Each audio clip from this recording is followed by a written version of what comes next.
Good evening. Welcome to another episode of Beyond the Algorithm. I'm your internet stepdaddy, Victor, aka Mr. Accountable Masculinity, alongside my co-host, Big Calf. What's going on, people? What's up with it, bro? Hey, Man, bruh, you know how it go. We be talking about these crazy, uncomfortable topics, man. yeah, uncomfortable topics. But before we even get started, let's give ourselves a round of applause for making it here again.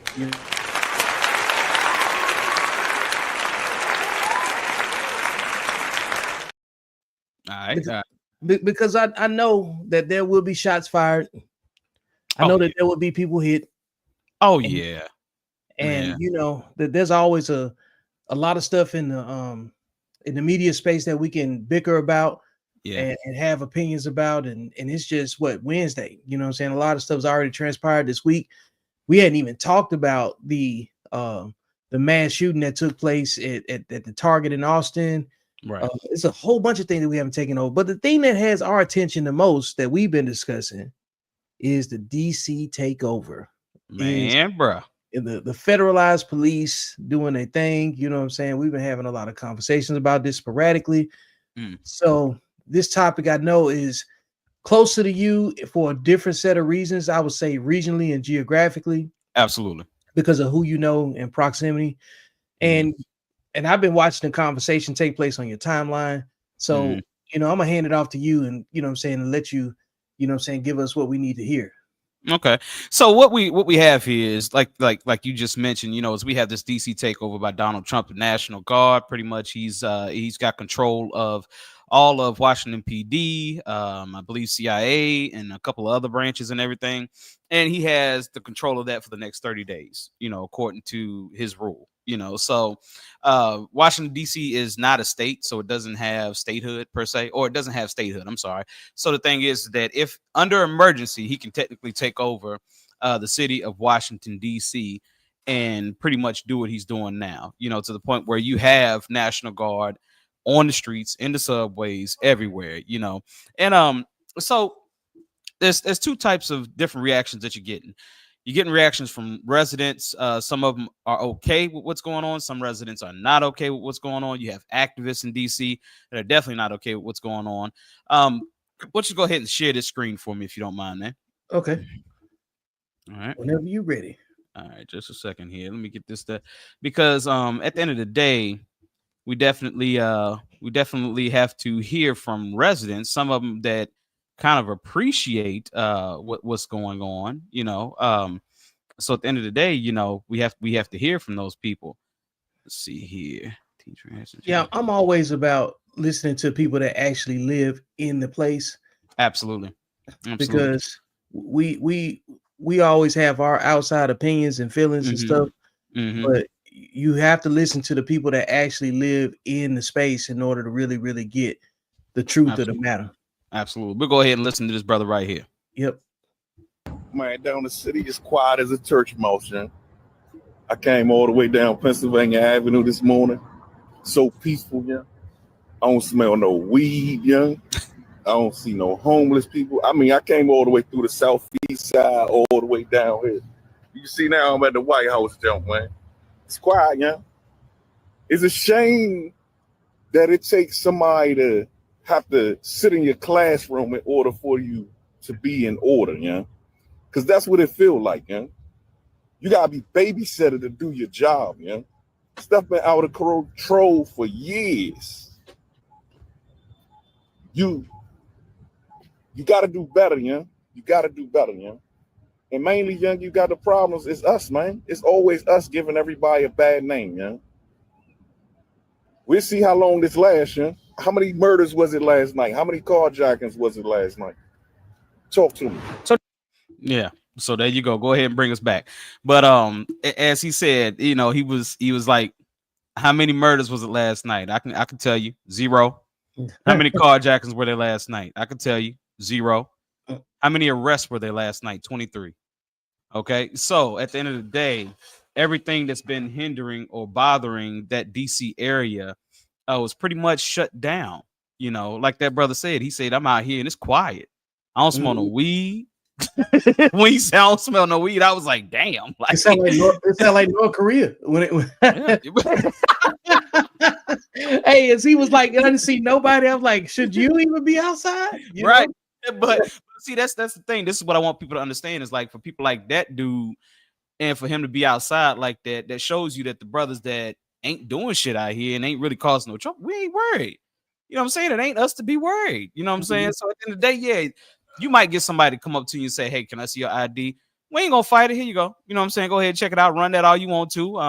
I'll be out of here in 30 seconds. You know what I'm saying? So at the end of the day, I ain't got no wants or nothing like that. So for people like him, you know, it's okay to be outside. For people like me, for people like you, for most black people in DC, it's okay to be outside. Now, you do have a selected group of people, that subculture, that they need to stay inside. And Marion Barry's wife, you know, she said that. She said, you know, the mothers and fathers out here, talk to your children. If you know they into stuff out here in the streets, tell them to stay inside because they will kill you. Yeah. Those were her exact words. You know what I'm saying? And she's definitely a longtime activist. She's done wonderful work in DC and everything. But she just said, hey, stay off the streets. You know what I'm saying? We got 30 days of this shit. Y'all need to put up with the 30 days. Stay off the damn streets. Don't come out. You know what I'm saying? So I understand exactly where she's going with that, you know. But people don't realize, you know, there are residents there in DC that are completely okay with this, man. How do you feel about that? You know, I don't have a problem with it because as a Texas resident, we don't have the same problems. Where I live, probably where they are.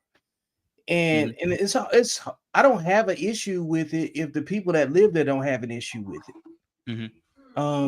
Because they were also okay with, you know, like whatever crime that has to take place there. Absolutely. So you need to be okay with the consequences too. You know what I'm saying? So the other part of it is, you know, you can't fault people what they do to take care of their place. Like, case in point, there's always been an ongoing debate about whether or not the removal of Saddam Hussein was a good or a bad thing. Right. You know what I'm saying? But like certain places need certain types of leadership, you know. There's always been a debate on if Donald Trump is the right president for the United States, but then on the other side is that it's been highly regarded and touted that the United States is the world's bully. So you can't have a soft in that particular seat. You don't go get you know, you coach athletes and they say all of the time, where do they get they defensive players from? Single mother, a family households. And this is Deion Sanders said this. Deion Sanders said this. He said, I want my quarterback to have both parents at home. I want my offensive lineman to have both parents, but all defense, I want some mean, single mother raised boys. I want savages. You know what I'm saying? Right, so right. I think every zip code requires a different you know, like mode of operation. So if I lived in DC, I would probably have a different opinion. You know, my opinion would be relative to what I'm interested in, you know. And if I care about safety, I don't care how they go about doing it, just make it safe. Right. Absolutely. That's the main thing. So and so and even when we talk about residents that are appreciating what's going on, like I said, there's a lot of residents that's not okay with this. You know what I'm saying? Let's go ahead and share the screen right here. Okay.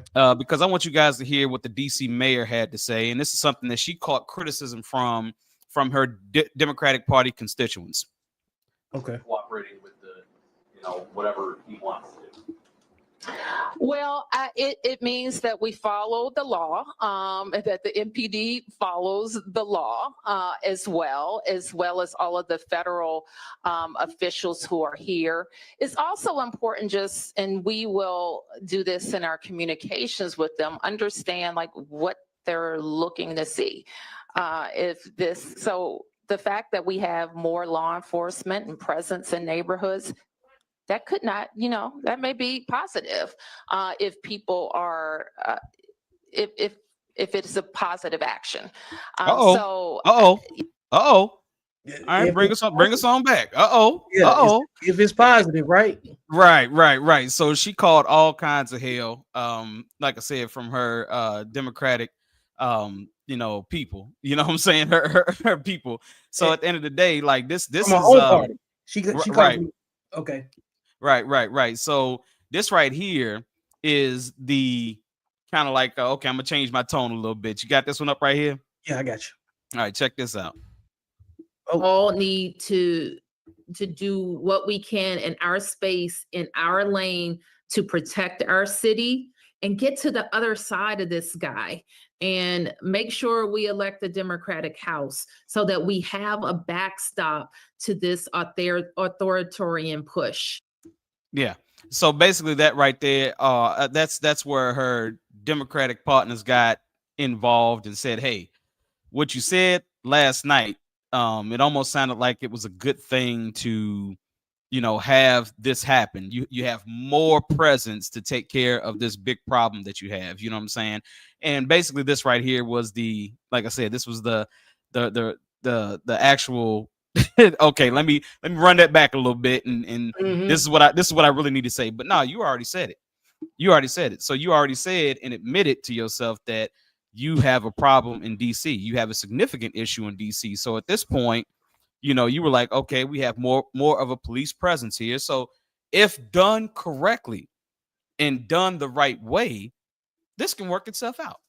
Yep. You know what I'm saying? This can work itself out. Now, I want to go ahead and share this one with you right here since you already got that one back up. Go ahead. I did watch Trump's press conference to where he is declaring, President Trump announces he will be exerting his powers to take full control of the DC Police Department from the city government and is deploying the National Guard. So I want to play this. He should have done that a long time ago. This thing about adding DC self-governance is kind of a farce.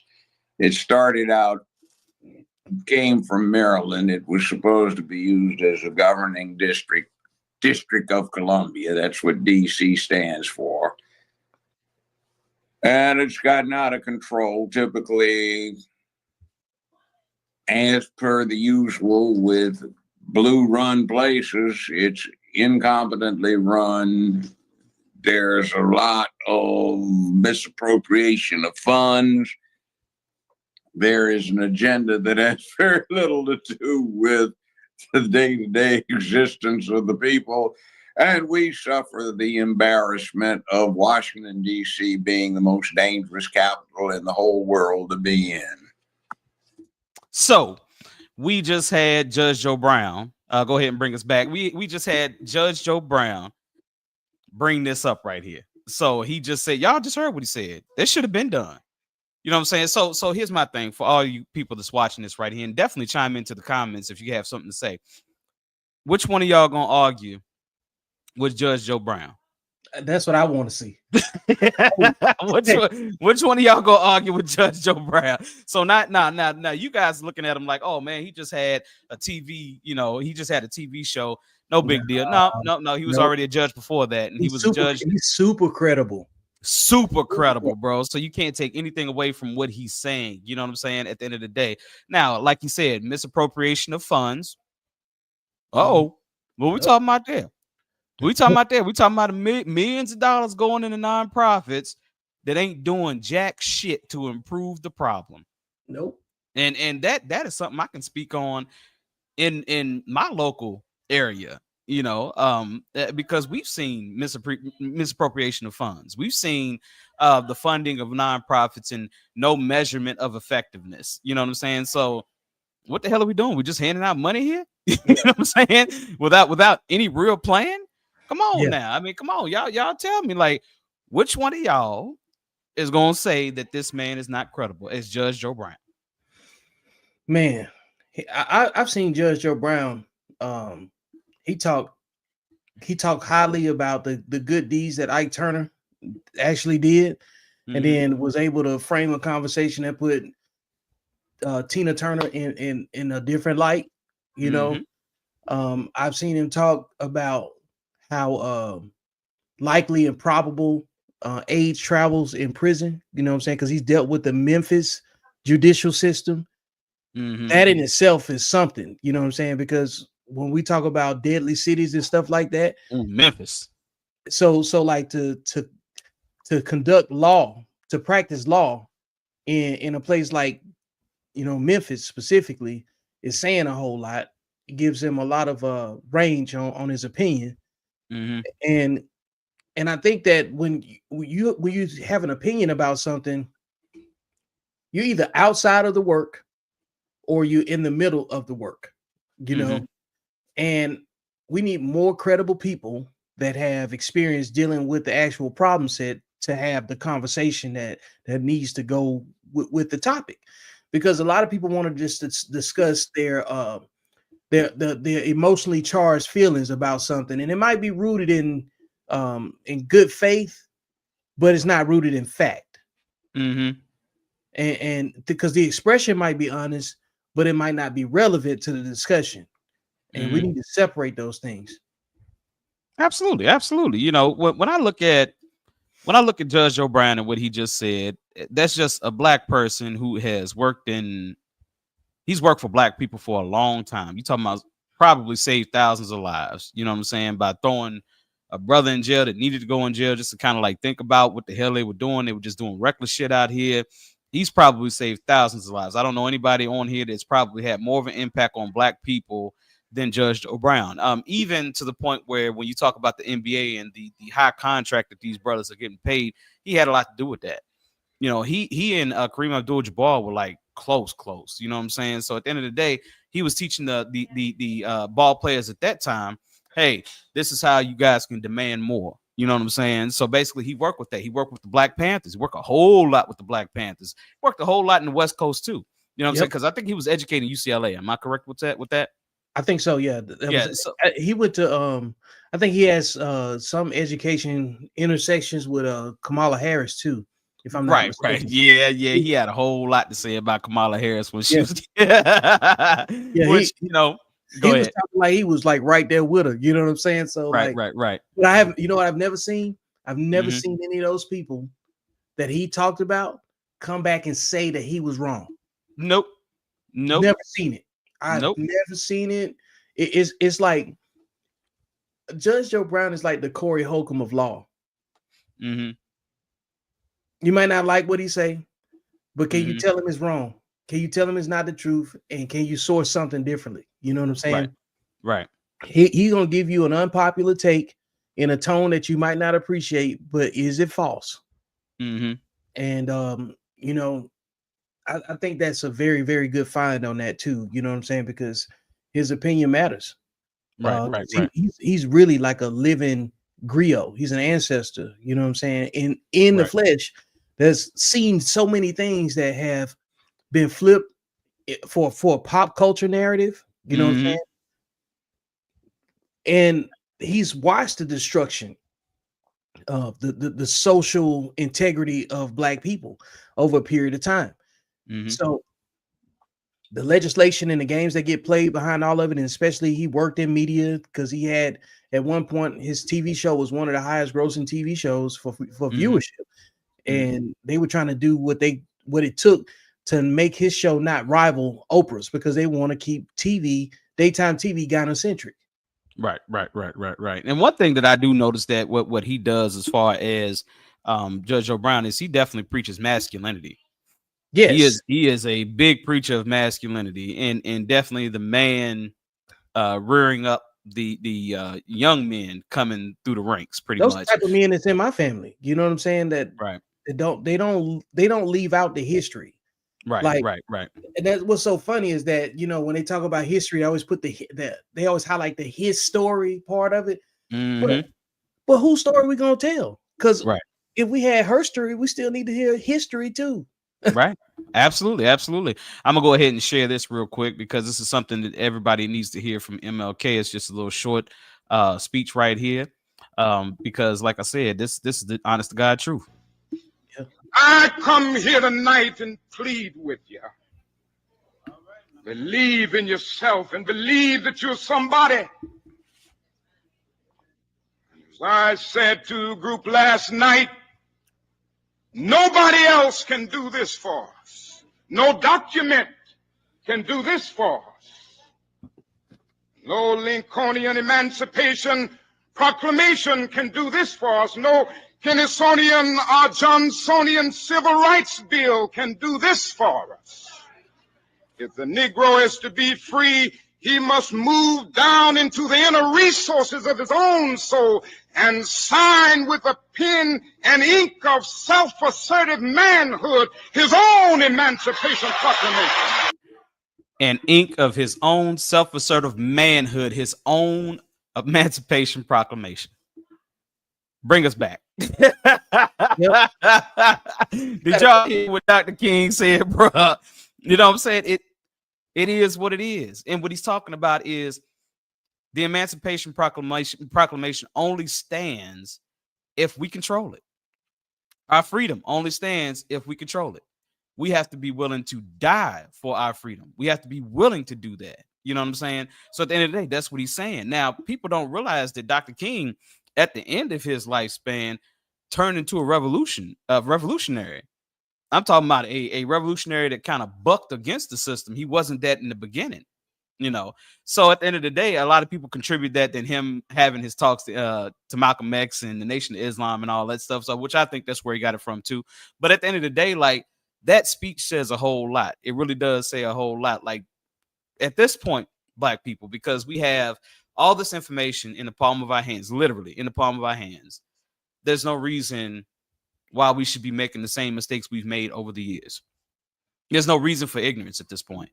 You know, everybody wants to claim what their mother and father did wrong back when they was raising them and everything. Okay, so they did that wrong. They didn't have a cell phone with AI where they could ask the question to, okay, my kid is having behavioral issues. What should I do for that? And AI can break it down. Mm-hmm. My kid may have ADHD. What do I need to do to you know, work that out? And AI can break it down in seconds. You know what I'm saying? So you got all this information. There's no reason we should be making the same mistakes. No reason why we should be making the same mistakes. How you feel about that? Yeah, I think at this stage you got enough information to destroy yourself. Mm-hmm. I get the gap in intelligence and ignorance. Intelligence is the ability to apply what you know. Mm-hmm. Ignorance is a state of not knowing. Nobody ever taught you completely unaware. Mm-hmm. A smartphone negates all of that. The only thing that so what it calls into question is that your ability to think critically. Are you asking the right question? You and the 5 W's: who, what, when, where, and why. If you can answer those, generally speaking, you'll get through life a whole lot better. If you answer those before you take your next steps or make your best decision, and you know, whatever you're gonna do in life, I think that's a good start. Because if you got all of these tools and you can think about the 5 W's before you use the tool, then you should be able to ask the tool a better question. This thing can edit your decision making. You know what I'm saying? And instead of going to go ask people that you respect, you don't even know why you respect those people until they give you a dumb answer to a question. Mm-hmm. And then you realize you second guess yourself. Mm-hmm. You might be on the right path, but if you're capable of leading and making responsible decisions, number one, it's going to take a commitment to living and dying with the decision that you make. Mm-hmm. Failing at your own lack of merit is different than failing at somebody else's lack of merit. Okay. So that emancipation piece that Martin Luther King was talking about was when are you going to sign the contract with yourself? With yourself. You know what I'm saying? When are you going to sign a contract with yourselves? You got to make a covenant within ourselves is what we have to do at this point. Jason Coles has something to say right here. I'm gonna go ahead and read that right there. It says, this could be a test run. Do it in DC for 30 days. See the results. Who's next? Chi, Miami, LA. You got to be careful when you basically militarize local PD, and you have to be careful sending our military to patrol our own. The laws of war and local civil laws are handled differently. Oh, definitely. Yeah, we talked about this the other day too. Like this, it's an easy place to test it because you don't have to go past a governor. Let me ask you something, Vic. Being that you're military, or let's say you're retired military now. Being that you're retired military, are you guys taught to arrest people? No, not in this setting. Not in this setting. So what's going on here, really? I mean, how dangerous is this situation with the National Guard on foot in DC? This is the best case scenario. For years people were saying us martial law is coming. Treat this like a light version of it. Mm-hmm. Them just mildly. This is like if this was a foreign country, this would be a show of force rotation. The ability to show force, like, yeah, we out here. It's not a rumor, And then if you see it escalate, it's going to look way different. You're going to see more equipment in the street, not just people. Right now, you got people in presence. They're just walking the blocks. They're not even. I don't know if they're really accosting people, but I have seen some people getting dealt with. You know what I'm saying, in a physical interdiction manner. The test run of all of this, I agree with that. You know what I'm saying, on the surface, they're definitely monitoring the metrics from this and then looking at the data, and they're going to decide if they're going to, do a sweep from place to place. And they're going to, and there's another layer to this right here to what Jason Coles is saying. There's a book called The New Jim Crow written by Michelle Alexander. Yeah, beautiful, wonderful book. And it's a perfect segue to bring this reference up. The war on drugs, right? The war on drugs is sponsored by this financial police fund called the Burn Fund, spelled BYRNE. And the Burn Fund was started underneath the Reagan administration. The tough on crime and all of that stuff. And this is why, like, your local police will pull you over for a stop sign or traffic violation, right? And one of the first questions they ask you, do you have any drugs in the car? Like, you pull me over for a stop sign. You know what I'm saying? And that's because that local police department has subscribed to the Burn Fund by committing to fighting the war on drugs.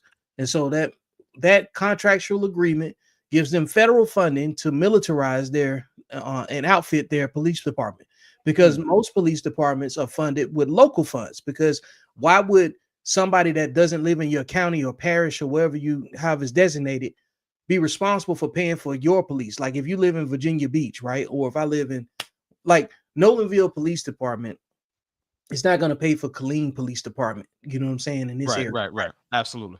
So they have to subscribe to a higher level of funding. And part of the agreement is that you pursue drug offenses. Okay. Now, when you get that militarized, equipment and funding or whatever, what comes with that is basically a lot of permissive actions that the federal government can probably use, you know what I'm saying, without reading all of the clauses. And this is what you're seeing with the DC police is a version of that. So imagine if that same strategy, was imagine if the clauses in the Burn Fund could be used to show a greater militarized police presence in a different city of their choice. I guarantee you there's some clauses in there where the federal government has a lot more leverage than what people think, and they will not have any resistance from any of the governors. You know what I'm saying? They might publicly resist it, but they'll be telling the public, we don't want it. And then later on they say, we tried to stop them, but then behind closed doors say, thanks. You know what I'm saying? It's a whole, you know what I'm saying? I'm glad you came in and whooped these people ass, Somebody had to do it. Absolutely. So I'm gonna throw a scenario in front of you, being a military man yourself. Let's say that you got a group of young individuals that say, we ain't gonna sit down. We're gonna go ahead and fight a little bit. You know what I'm saying? And you get a couple of shots licked at, some National Guards out here. What happens after that happens? Oh, they're gonna go in a room and come up with 3 courses of action. The most likely, the most which is the most probable, the most possible, because anything can happen, right? And then the most deadly. Damn. Okay? It's just simple as that, And when they get down to the most deadly, you can't win. Because, like, keep in mind, this is I always use this as an example. The movie Zero Dark 30. It's a great movie about the lengths that the military will go through to get one person. Yes, it definitely does explain that. Okay, like Afghanistan and Pakistan they share a border. Mm-hmm. When they found out where Osama bin Laden was, mm-hmm. they plotted for months. They reconstructed based on imagery, map imagery. They reconstructed a compound and then trained 2 SEAL teams on invading this compound and finding Osama bin Laden and putting one in his head and leaving him and coming out of there with a body bag. Okay. On just this one thing. Then they built 2 helicopters, outfitted them with extra fuel and everything else so they can fly from one country to another and return with his body. Okay. The helicopters burn a lot of fuel. Oh, yeah, absolutely.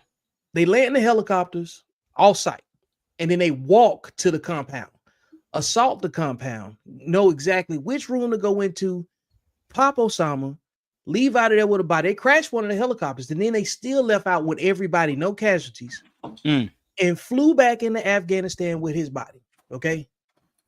That's the length that the U.S. government is willing to go through to get one guy. This guy, we know Osama was on the run for over a decade. You know what I'm saying? In and out of caves, whatever you want to call it. But then he was situated very nicely for, you know what I'm saying? Looked like he had been there well over 5 years when they found him. And my point being is that when the U.S. government decides it wants to use lethal force to come get you, you cannot win. No, like, and that's in foreign countries. So imagine if it's home field.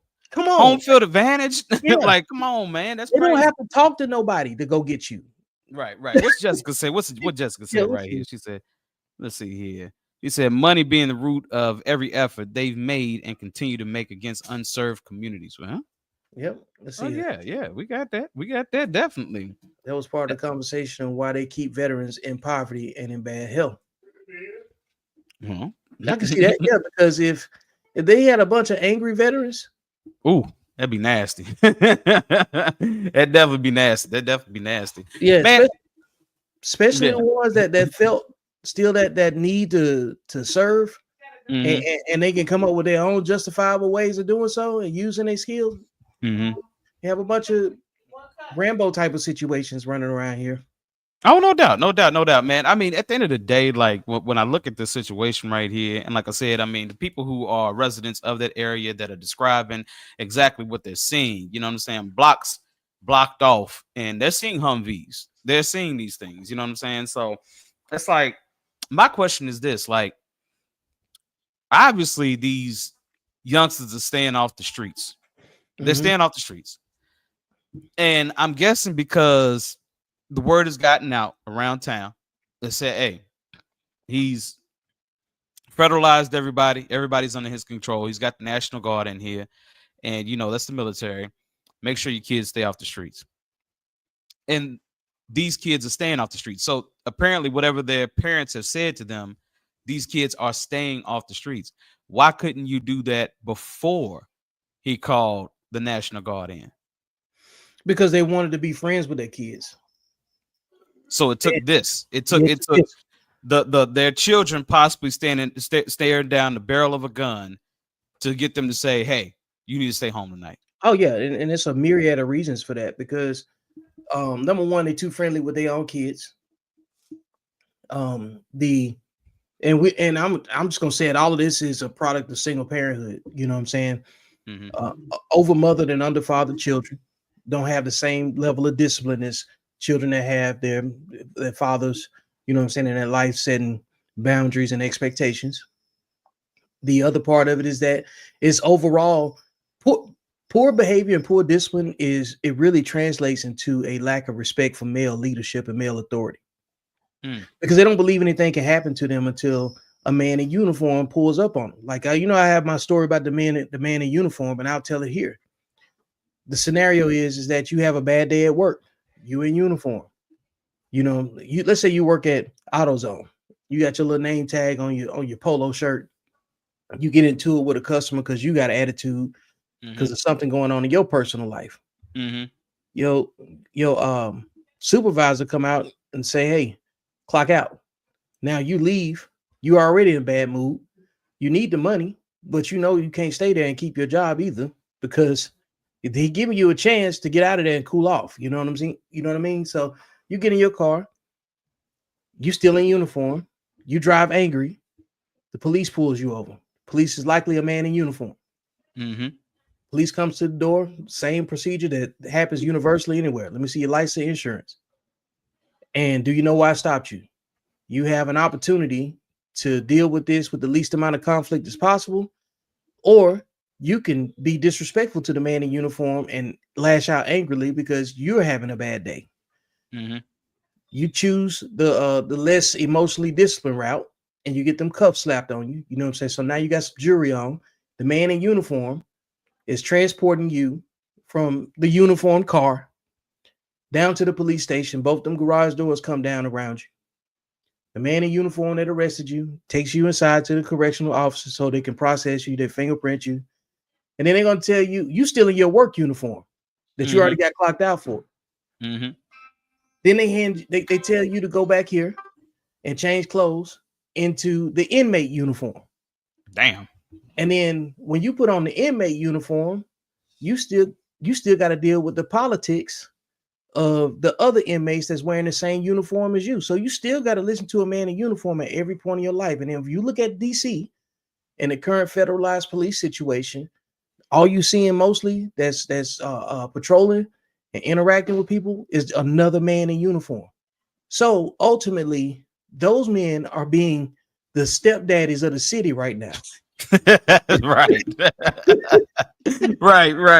Right. They basically say it because you don't want to be their daddy. We gonna be their daddy. You know what I'm saying? Right. Which is crazy as hell. Like I'm sitting here like this is okay. We've had the National Guard sicked on us before, but for righteous reasons. You talking about for righteous, riots or whatever. You know what I'm saying? In no way, shape, or form am I condoning anybody burning down their own city, burning down their own town. I'm not condoning that. But what I'm saying is, for righteous reasons, I have to say this is the first time in my lifetime that I've seen anybody use this level of government for disciplinary issues inside of houses. This is crazy. Like y'all literally let the United States government say we're going to parent your kids in this violent way because you failed to do so. The government tired of being a simp and a stepdaddy at the same time. Like we already pay for y'all, and then you tear up everything. That's the way they looking at it. Like I'm gonna come down there and whoop your ass. You know what I'm saying? Y'all stop all that fighting. Right. That is good. That's a good point. You know what I'm saying? We already paying for a whole lot of y'all to live, a whole lot of y'all to eat. Then y'all coming out here and acting like a damn fool and doing all this crazy stuff, man. People can't even go see the damn monuments and shit without worried about getting robbed and shot. Like, nah, it ain't happening. So at the end of the day, like I said, we look at Judge Joe Brown and what he said, where this is long overdue. Yep. You know what I'm saying? And we have to listen to an elder like that who has that experience and said, why is he saying this is long overdue? You know what I'm saying? What does he know that we don't know? What does he know as a judge that we don't know as common folk? You know what I'm saying? What has he seen? And then why is he saying, damn, this is long overdue? They should have been did this shit. This city been out of control. And the thing is, there's going to be some people that's going to be resistant to it as always, because number one, they're going to make it about, they don't want to deal with the facts. They don't want to deal with the metrics, the historical metrics that could actually be tracked. They don't want to listen to, some people don't respect history, man. They only respect how you make them feel. And if you're not making them feel good, why do they feel the need to listen to you? Right. Absolutely. So that part is always going to be the obstacle to overcome. There's some people that live in the facts.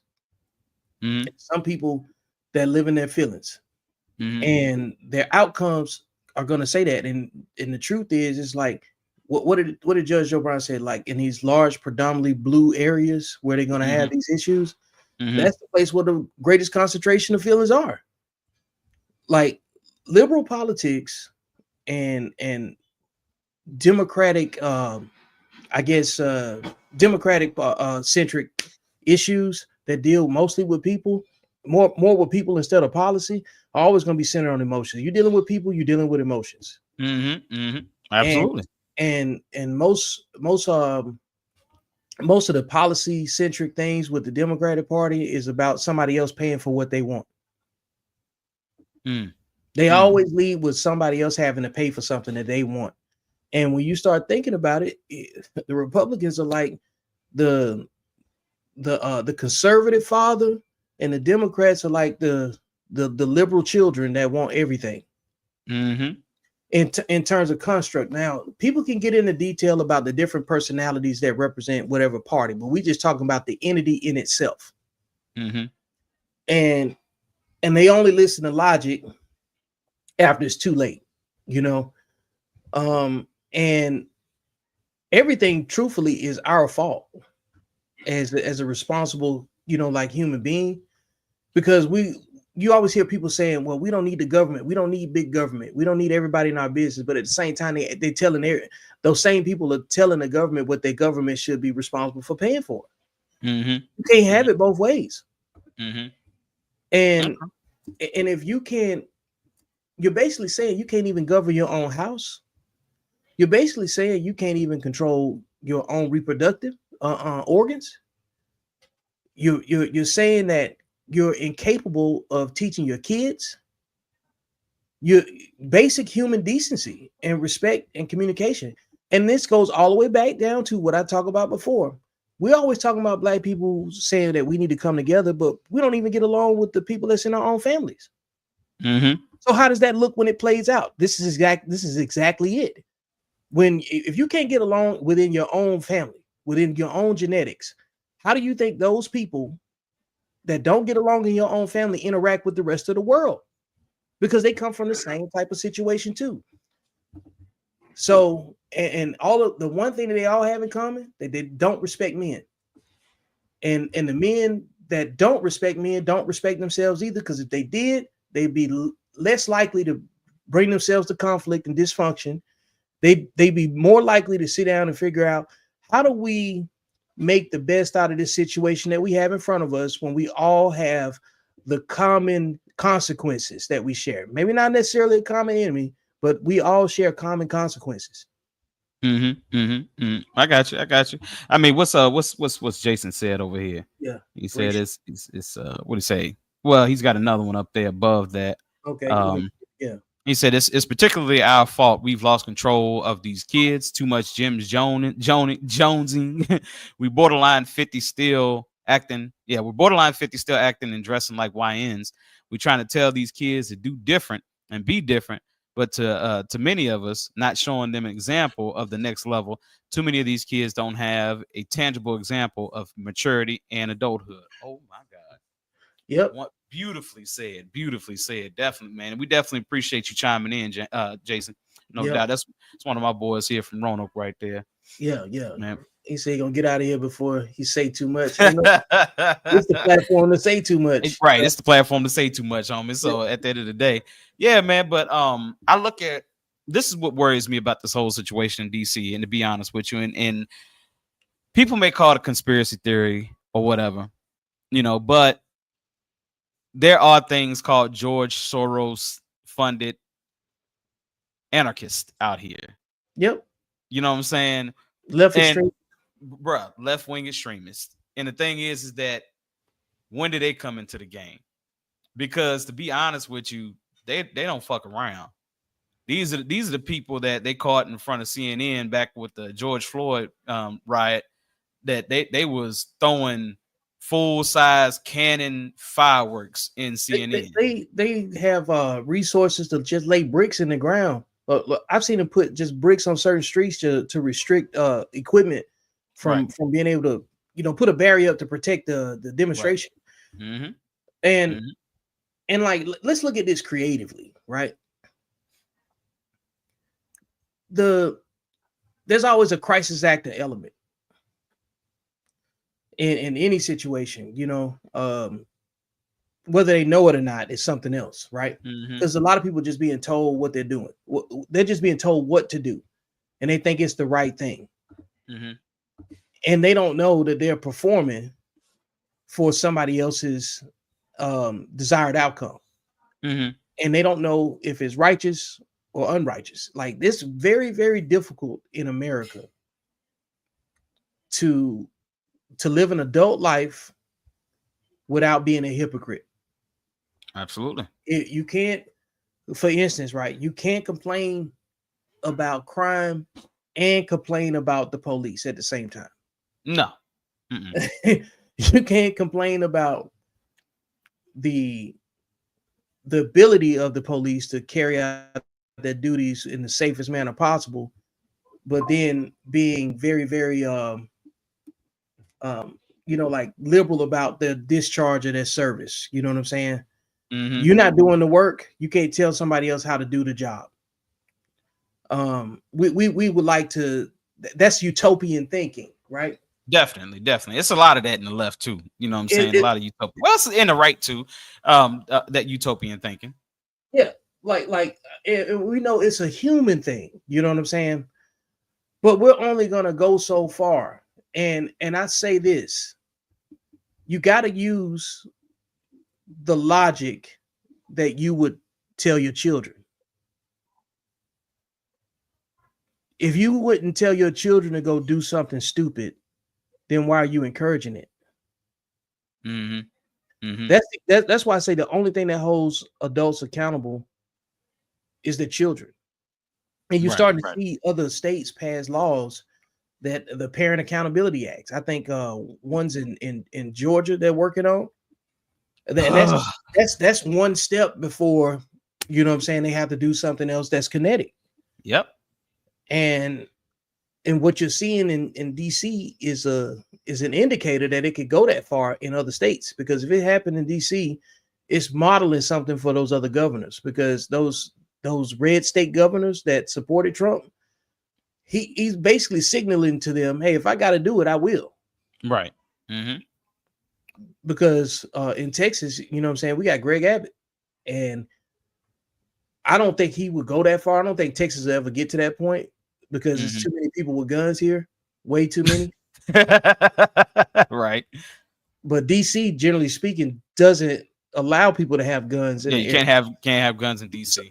So him test driving that, you know, like a lot of people that's trying to move around DC with a weapon on them, they taking a chance, you know what I'm saying, every day. You know what I'm saying? You get with a gun on you in DC, that's one of the worst places to ever have a gun on you. No doubt. You know what I'm saying? And that makes me uncomfortable anytime I go to DC, is the fact that I cannot hold my gun, you know what I'm saying, while going to DC. You know, the fact that, okay, I'm vulnerable.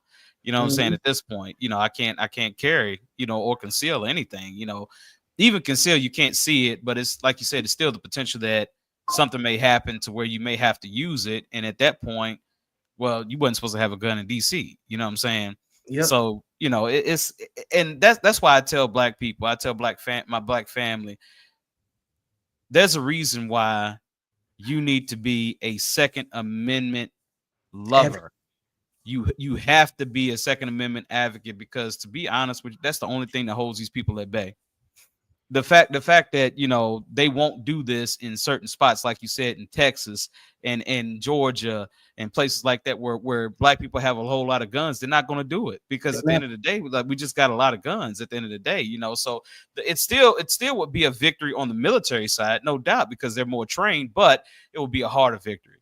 You know what I'm saying? Because every household damn near has it.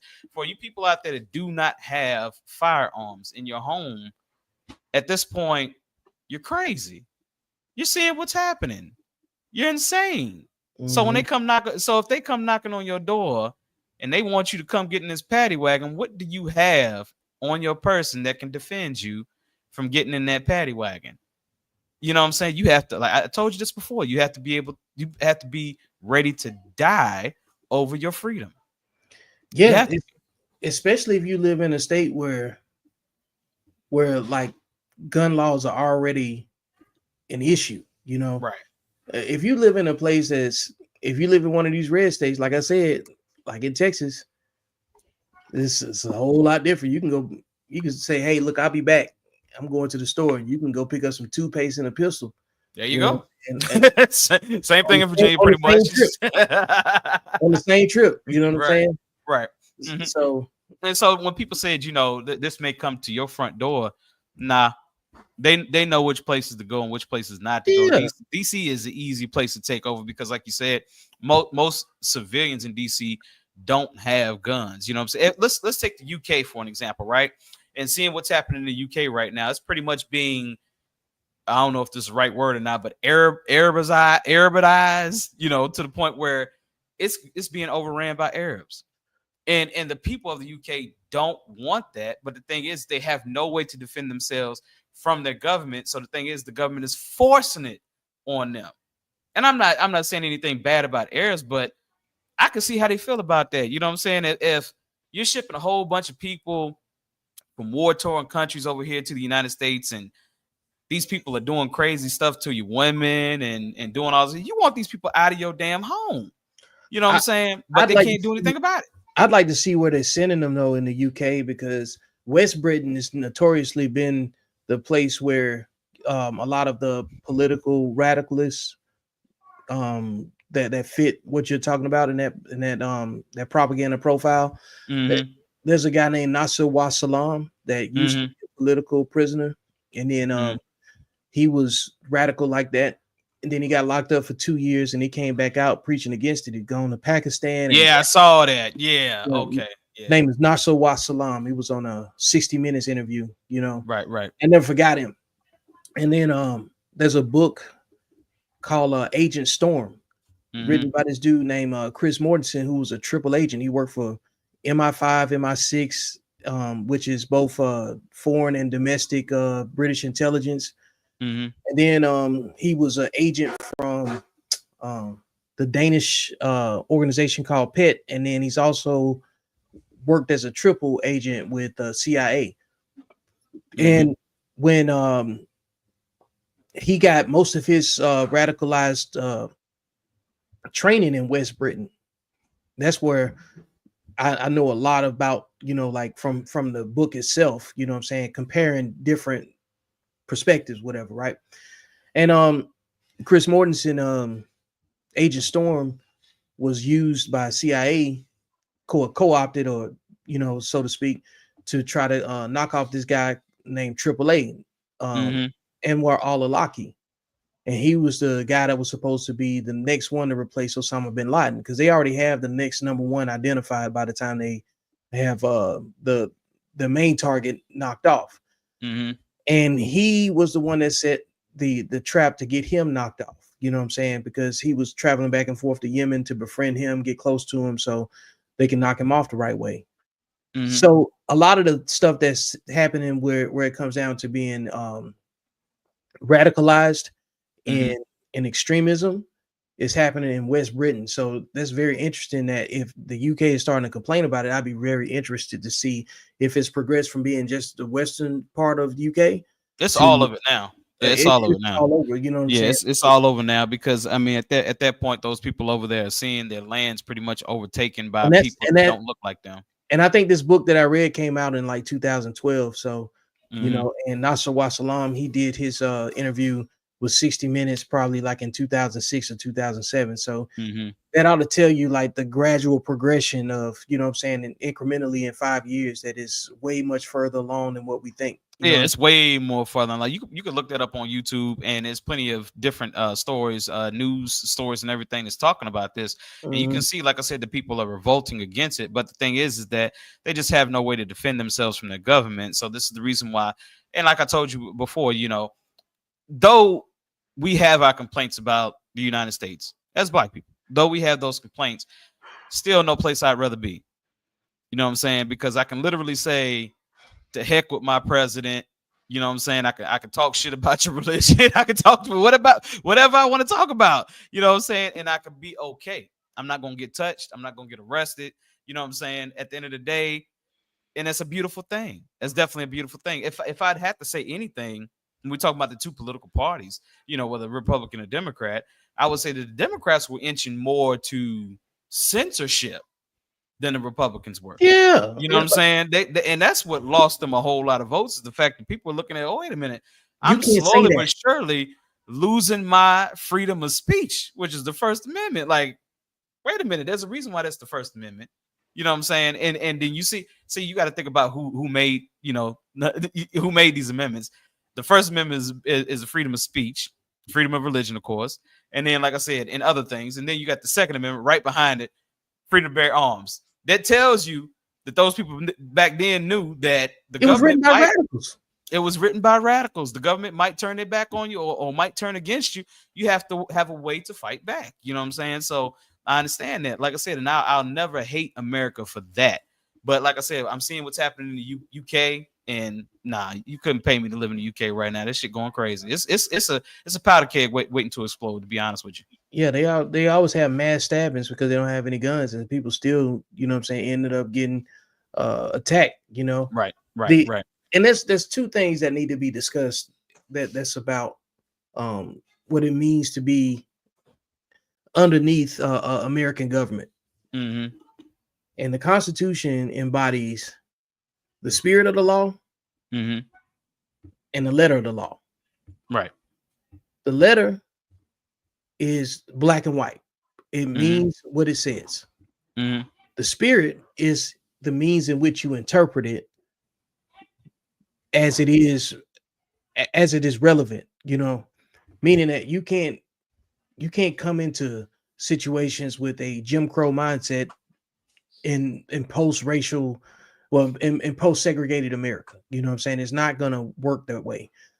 That is the letter of the law being Mm-hmm. enacted, because that's what they argue for American politicians and American government to lead by the letter of the law. Mm-hmm. The spirit of the law comes into when you bring in certain people that have a way of interpreting the black and white to their political agenda. You know, Mm-hmm. that's when you get people that intentionally, you know, misinterpret and embolden the wrong people so they can radicalize whoever they want to radicalize. And that's for the right or the left, you know. Mm-hmm. And that's why politics is the conversation that determines if the letter or the spirit of the law is more important. Absolutely. Oh man, we're about to go on to an hour here, so Yeah. Go ahead, wrap it up, man. What you got to say about this whole situation, man? Man, you know, I say police your children up before the government start policing you up.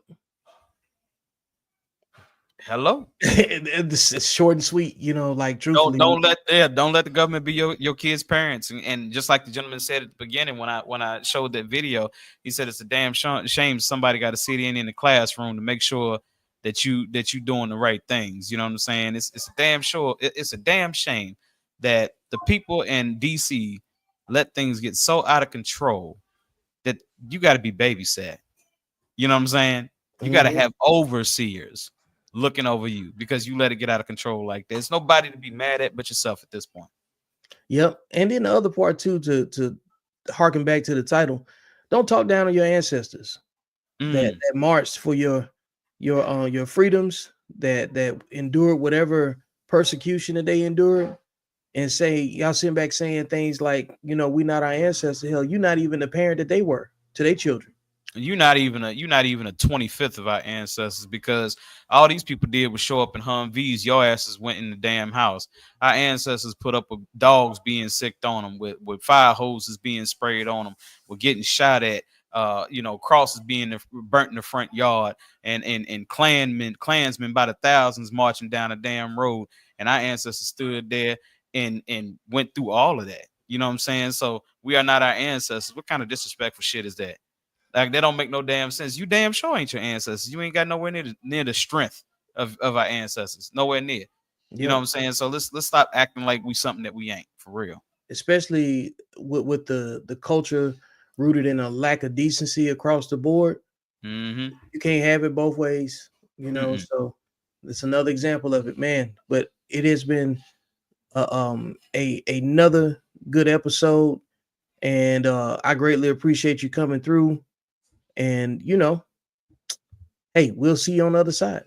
All right, homeboy. All right. Yeah. Peace.